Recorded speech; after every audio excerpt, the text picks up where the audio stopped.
ایک دفعہ کا ذکر ہے کہ کسی چھوٹے سے گاؤں میں ایک لڑکا رہتا تھا۔ اس کا نام دینو تھا۔ دینو ابھی بہت چھوٹا تھا کہ اس کا باپ فوت ہو گیا۔ وہ اپنی ماں کے ساتھ رہتا تھا۔ دینو ایک بہت ہی ایماندار اور شریف لڑکا تھا۔ وہ صبح صبح گھر سے نکلتا اور جنگل سے لکڑیاں کاٹ کر اپنا اور اپنی ماں کا پیٹ پالتا تھا۔ ایک دن صبح صبح روکھی سوکھی روٹی کھا کر ماں کو سلام کر جنگل کی طرف روانہ ہو گیا۔ اس نے سوچا گھر کا راشن ختم ہو چکا ہے، آج میں بہت زیادہ لکڑیاں کاٹوں گا۔ دینو نے ایک بہت ہی موٹا اور اچھا درخت ڈھونڈا اور لکڑیاں کاٹنے لگا۔ اس درخت کے پاس ہی بہت بڑی جھیل تھی۔ لکڑیاں کاٹتے کاٹتے دینو کا کلہاڑا ہاتھ سے چھوٹ کر پاس سے گزرتی ہوئی جھیل میں جا گرا۔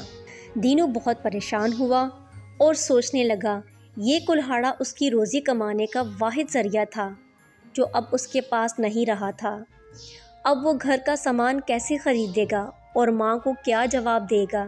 یہ سوچ کر دینو جھیل کے پاس بیٹھ کر رونے لگا۔ دینو زور زور سے رو رہا تھا کہ اس جھیل کے اندر ایک بہت ہی پیاری سنہری مچھلی اپنی دادی کے ساتھ رہا کرتی تھی۔ جب سنہری مچھلی نے جھیل کے اوپر رونے کی آواز سنی تو وہ جھیل کے اوپر آ گئی۔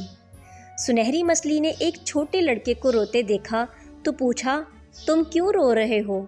دینو نے سنہری مچھلی کو بتایا کہ اس کا کلہاڑا جھیل میں گر گیا ہے جس سے وہ لکڑیاں کاٹ کر گزارا کیا کرتا تھا۔ یہ سن کر سنہری مچھلی نے کہا، تم مت رو، میں تمہارا کلہاڑا تلاش کرتی ہوں۔ یہ کہہ کر سنہری مچھلی اپنی دادی اماں کے پاس آئی اور ساری بات سنائی۔ سنہری مچھلی کی دادی اماں نے کہا، مجھے وہ لکڑہارا بہت غریب لگتا ہے، تم اسے اپنے سونے کا کلہاڑا تحفے میں دے دو۔ سنہری مچھلی نے سونے کا کلہاڑا لیا اور لکڑہارے کے پاس آ کر کہا، یہ لو تمہارا کلہاڑا۔ دینو نے جب اپنے لوہے کے کلہاڑے کے بجائے سونے کا کلہاڑا دیکھا تو اس نے کہا، یہ میرا کلہاڑا نہیں ہے، میرا کلہاڑا تو لوہے کا تھا۔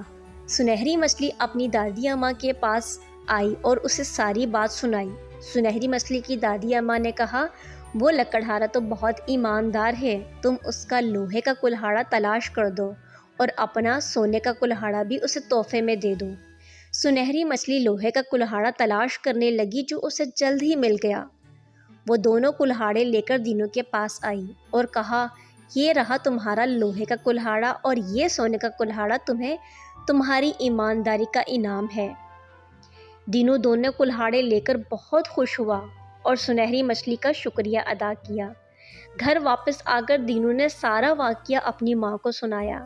اس کی ماں بہت خوش ہوئی۔ دینو نے اس سونے کے کلہاڑے سے ایک لکڑی کاٹی۔ جیسے ہی دینو نے سونے کا کلہاڑا لکڑی پر مارا وہ سونے کی بن گئی۔ دینو بہت حیران ہوا، جہاں بھی وہ سونے کا کلہاڑا مارتا وہ چیز سونے کی بن جاتی۔ اس طرح دیکھتے ہی دیکھتے سارا گھر سونے میں تبدیل ہو گیا۔